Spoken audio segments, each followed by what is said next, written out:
জেলেই রয়েছেন শেখ শাহজাহান। আপনারা জানেন সন্দেশখালী কাণ্ডের প্রায় 1 বছরের মাথায় আজকে মুখ্যমন্ত্রী যান সন্দেশখালীতে এবং সেখানে গিয়ে তিনি যে মন্তব্য করেন যে দুষ্টু লোকের খপ্পরে পড়বেন না। তিনি বলেন যে দুষ্টু লোকের খপ্পরে পড়বেন না, মেয়েরা কেউ ডাকলেই চলে যাবেন না, আপনাদের অধিকার আপনাদের নিজস্ব অধিকার। আমি জানি এখানে অনেক টাকার অঙ্কের খেলা হয়েছে, পরে দেখলেন তো সবটাই ভাঁওতা, মিথ্যে বেশি দিন চলে না। ঠিক কি বলেছেন মমতা বন্দ্যোপাধ্যায়, দেখুন। আর মিলেমিশে থাকবেন, কোনো দুষ্টু লোকের খপ্পরে পড়বেন না। আর মনে রাখবেন, কোনো মেয়েরা কেউ ডাকলেও আর চলে গেল সেটাও যাবেন না। আপনাদের অধিকার আপনাদের নিজস্ব অধিকার। সরকারি যখন প্রজেক্টের পরিকল্পনার জন্য চেষ্টা করবেন, সরকার দুয়ারে সরকার করবে, আপনার দরজায় আসবে, আপনি তাকে বলবেন, সে আপনার কাজটা দেখবে। আর যদি কেউ আপনাকে ভুল বোঝায়, মিথ্যে কথা বলে, আমি জানি এখানে অনেক টাকার অঙ্কের খেলা হয়েছে, পরে দেখলেন তো সবটাই ভাঁওতা, মিথ্যা বেশি দিন চলে না, মিথ্যেটা কিন্তু একদিন প্রকাশ পায়। আমি চাই যা হয়েছে হয়েছে, আমার মনে নেই, আমি ভুলে গেছি। আমি মনে রাখতে চাই সন্দেশখালীর মেয়েরা ছেলেরা তারা 1 নম্বর স্থানে আসুক, তারা ভারতবর্ষে 1 নম্বর হোক, তারা সারা বিশ্ব জয় করুক, সারা বিশ্বে 1 নম্বর হোক, তারা এগিয়ে যাক। অর্থাৎ মমতা বন্দ্যোপাধ্যায় বলছেন সবটাই ভাঁওতাবাজি এবং মিথ্যে কথা। মেয়েদের উদ্দেশ্যে তিনি বললেন কেউ ডাকলেই চলে যাবেন না। এই নিয়ে সন্দেশখালীর বিজেপি নেত্রী রেখা পাত্র কি বলেছেন, দেখুন।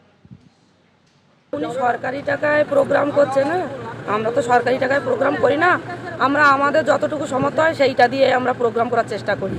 আর সরকারি টাকা যারা দুর্নীতি করে প্রোগ্রাম করে সেটা হলো এই রাজ্যের মুখ্যমন্ত্রী মমতা বন্দ্যোপাধ্যায়। দিদিকে এবার বুঝিয়ে দিতে হবে, কম্বল দিয়ে শীত মানছে না।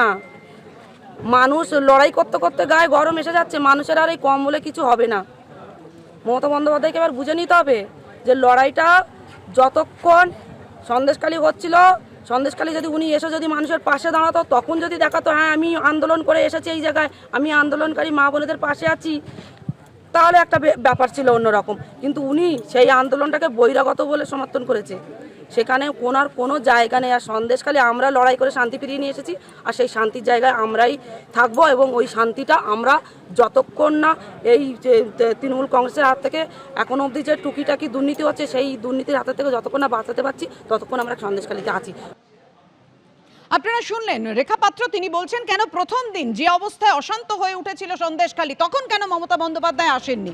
মমতা বন্দ্যোপাধ্যায় আজকে গিয়ে প্রায় সন্দেশখালী কাণ্ডের 1 বছরের মাথায় তিনি বাম বিজেপিকে একযোগে আক্রমণ শানিয়েছেন। বিশেষ করে বামেদের আক্রমণ করে তিনি বলছেন নরকঙ্কালের দল, একেবারে এই ভাষাতেই আক্রমণ শানিয়েছেন তিনি।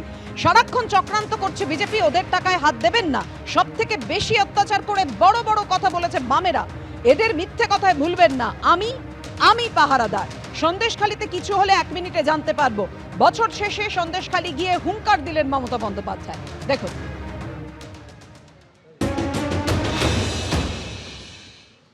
আমি সারা জীবন অনেক লড়াই করেছি, অনেক বন্দুক আমার দিকে তাক করা হয়েছে, আমার চোখ থেকে মাথা থেকে পা থেকে কোমর থেকে সবটাই মেরে প্রায় ভেঙে দিয়েছিল সিপিএম সরকার, আমাকে প্রাণে মারতে গেছিল অনেকবার।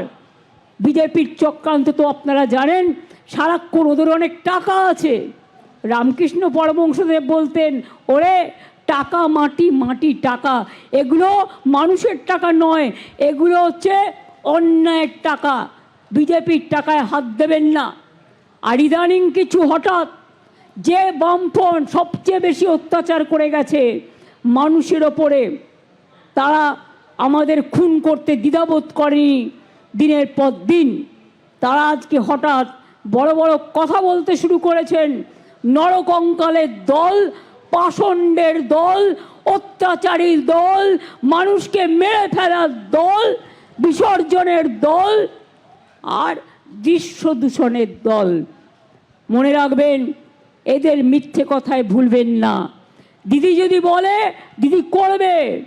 দিদিকে মনে রাখবেন, সন্দেশখালীতে একটা ঘটনা ঘটলে আমার কানে আসবে 1 সেকেন্ডের মধ্যে, হিঙ্গলগঞ্জে একটা ঘটনা ঘটলে আমার কানে আসবে 1 সেকেন্ডের মধ্যে।